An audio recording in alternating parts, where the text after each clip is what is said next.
Very much, dear moderator, dear participants of the conference dedicated to the 25th anniversary of Azerbaijan regaining its independence. I would like to explain Azerbaijan's regional policy.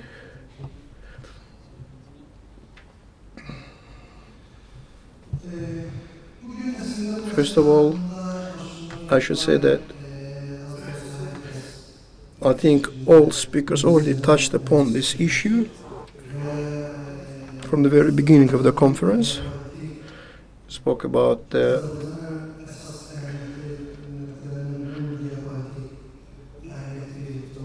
fact that Azerbaijan is in a very important geopolitical geography,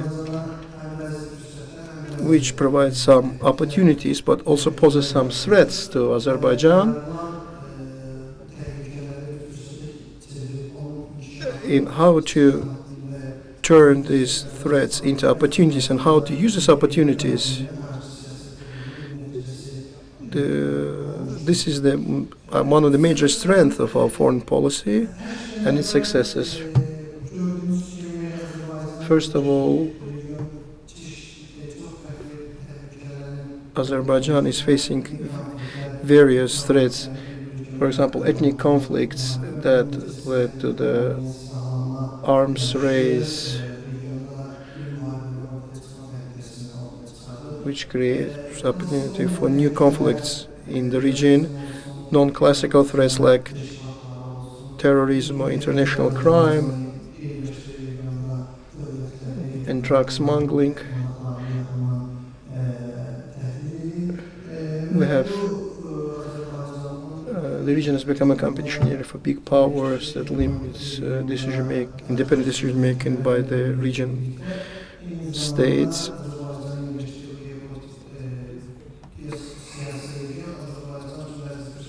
But there are also geopolitical opportunities for Azerbaijan. From the beginning of the conference, many speakers, experts spoke about that, the fact that Azerbaijan is an important player in the east-west transportation corridor, and the fact that Azerbaijan is a very favorable location also on the north-south axis. You see here the energy links that traverse the territory of Azerbaijan, but show that Azerbaijan is on a crossroads between east and west, north and south. Of course, perhaps I should start with this question: whether Azerbaijan has a need for a distinct regional policy. Here I would like to emphasize a few issues. Azerbaijan is a landlocked country. It doesn't have access to blue seas, to oceans, and our bigger resources, energy resources. And in order to bring this to world markets, first of all, we have to get access to these global markets. And that's why Azerbaijan had a need to have good cooperation with foreign countries, first of all with its neighbors. So without the friendship and cooperation with Georgia and Turkey, it wouldn't be possible to implement either Baku-Tbilisi-Ceyhan or Baku-Tbilisi-Erzurum or Baku-Tbilisi-Kars projects.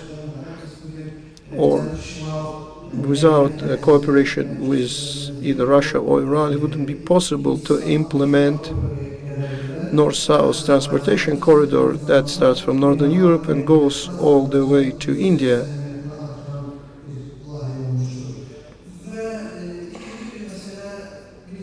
And secondly, you know that Azerbaijan is within the post-Soviet space.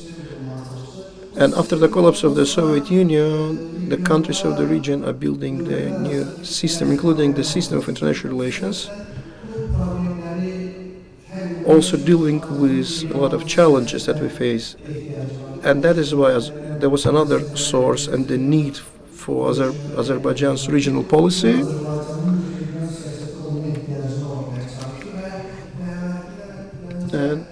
course, perhaps one of the most important issues, as we usually say last but not least, the fact that Azerbaijan had a greater interest in this region than the countries that outside of this region, and that is why so the needs of Azerbaijan in the region were more acute than those outside interest, and that's why Azerbaijan put forward its regional policy. In order to better explain Azerbaijan regional policy, we can understand it under three subheadings. The first subheading is bilateral relations with its neighbors.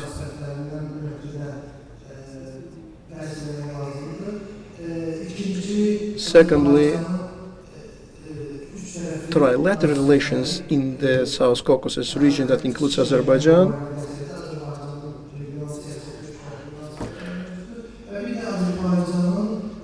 And finally, Azerbaijan's relations with regional organizations to which Azerbaijan is a member. As you know, Azerbaijan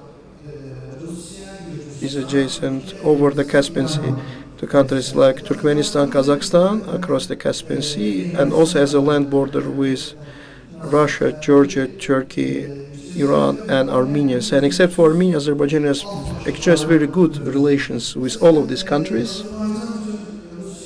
Russia is Azerbaijan's important northern neighbor.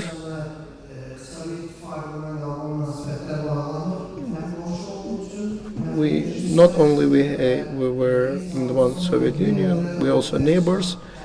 We also have energy cooperation, and in recent years also military and technical cooperation. In recent years, the amount of arms that Azerbaijan procured from Russia was exceeded $4 billion. Georgia and Azerbaijan have their historical fates intertwined. Both of these countries face the challenge of the ethnic separatism and the threats to their territorial integrity, which emphasized our common fate again. Without cooperation with Georgia, as I said, it wouldn't be possible to implement Baku-Tbilisi-Ceyhan, Baku-Tbilisi-Erzurum, Baku-Tbilisi-Kars projects. And if Azerbaijan would not have implemented these projects, the Georgia's geopolitical importance and geoeconomic importance would be much lesser than now. So what shows again our bilateral dependence, I would say. According to our foreign policy concept, Azerbaijan has two strategic allies, that is Georgia and Turkey. So Turkey is not only close to us because of its common culture, language, and religion, but we also have the correspondence of national interests. And the projects that I mentioned, Baku-Tbilisi-Ceyhan, Baku-Tbilisi-Erzurum, Baku-Tbilisi-Kars, also brought our relations to the level of the mutual dependence. The same words that I already said about the Azerbaijan-Georgia relations.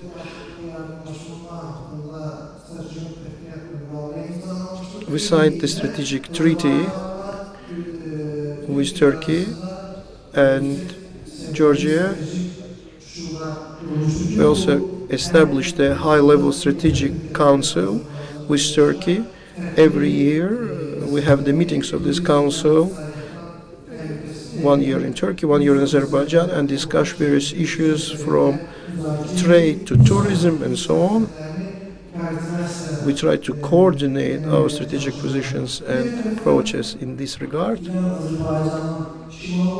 As Iran is the southern neighbor of Azerbaijan.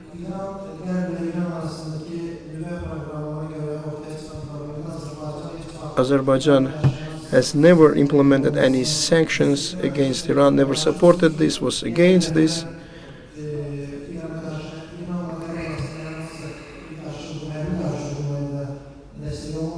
and never supported any threats and any approaches to the military conflict between the West and Iran.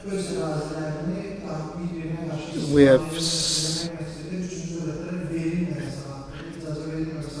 signed a special agreement between Azerbaijan and Iran that our territories will not be provided to third countries for any threats against each other. Azerbaijan has greeted very positively an agreement between Iran and the Western partners concerning its nuclear program. So also,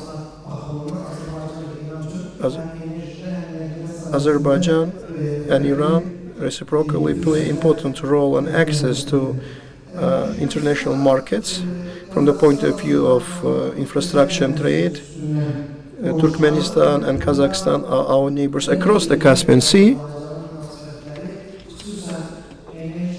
and with these countries, especially in the areas of energy and transportation, we are developing our cooperation. So from the moment Azerbaijan implemented Baku-Tbilisi-Ceyhan and Baku-Tbilisi-Erzurum, Azerbaijan has invited Turkmenistan and Kazakhstan to use these opportunities. We are carrying oil via tankers from Kazakhstan to Azerbaijan, but we need to deepen this relationship, and this is on our agenda now. Although Turkmenistan is not a member of the Turkey Council, but with Kazakhstan and Turkey we are also cooperating within the Turkey Council. During this April war, the Kazakhstan position has been highly appreciated in Azerbaijan. The fact that the position of the Kazakh President Nursultan Nazarbayev on the accession of Armenia to the Eurasian Union has been also very positively greeted in Azerbaijan. Azerbaijan's international port of Alat is a twin city of Turkmenbashi in Turkmenistan and Aktau in Kazakhstan, also two important international ports. The second area in our regional policy, as I said, our cooperation with regional organizations. I should say that from the day Azerbaijan regained its independence, Azerbaijan has made a very important priority to accede to regional organizations. This creates opportunities for Azerbaijan in three aspects. First of all, to strengthen Azerbaijan's independence and recognition of the territorial integrity. Secondly, it will become a platform for raising international awareness of Nagorno-Karabakh conflict. And thirdly, in order to broaden regional cooperation through these regional organizations.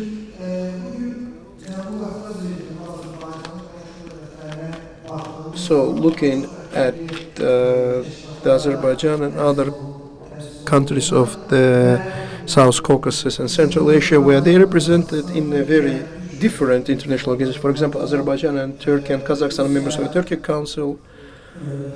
Azerbaijan, Russia and many other countries are members of the CIS. Azerbaijan and Georgia together are members of Guam.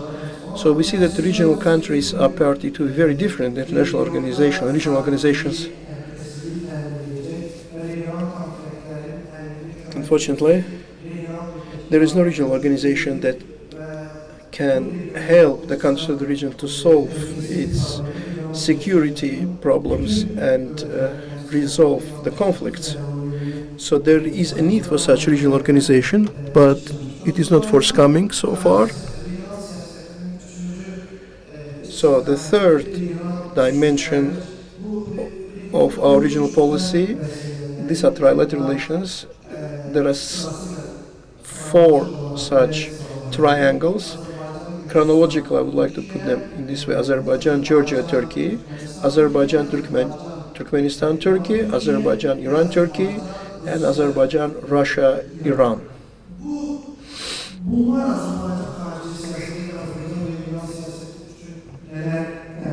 What they provide for Azerbaijan's and regional security. First of all, regional triangles.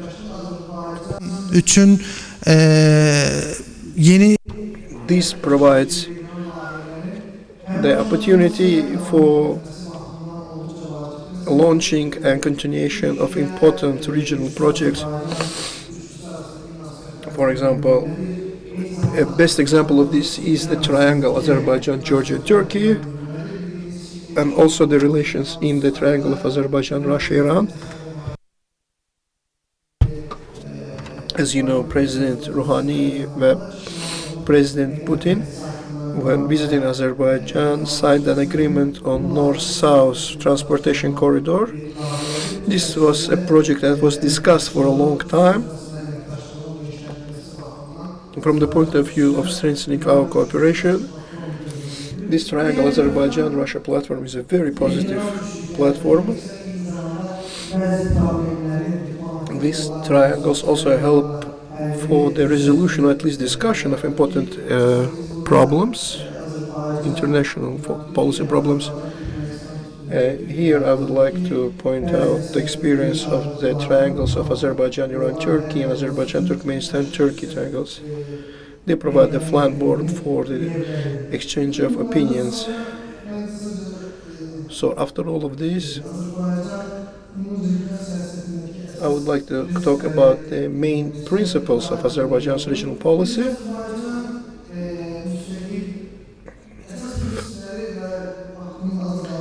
Considering that I face this lack of time now, first of all, I want to talk about what Azerbaijan was able to gain as part of its implementation of regional.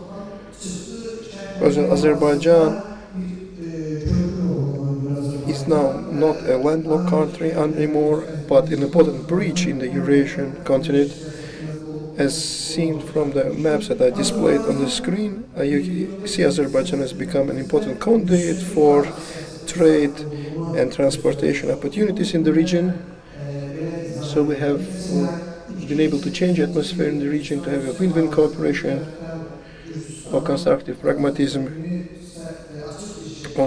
For example, in 2008, during the Russia-Georgia war, Azerbaijan unequivocally supported the Georgian territorial integrity and position, but was able to preserve relations with Russia. Also in the conflict around Ukraine, Azerbaijan again supported the territorial integrity of Ukraine, but did not support anti-Russian sanctions.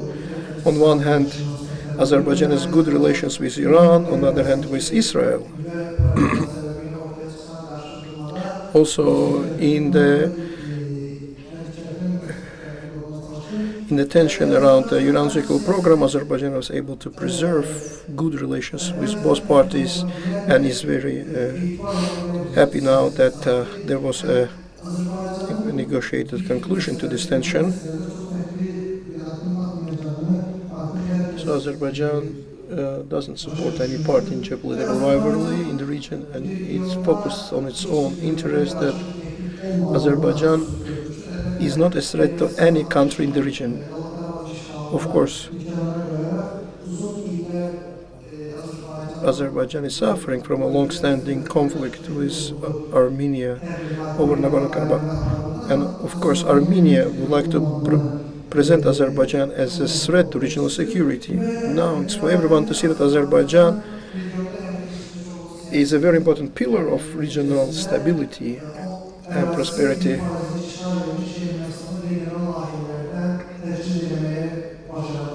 Yes, Azerbaijan was able to distance Armenia from the important regional economic infrastructure projects. Armenia, of course, that continues to occupy 20% of our territory. So, successful regional policy for Azerbaijan is not just a policy, this is the vital policy for the continuation and preservation of our independence and prosperity.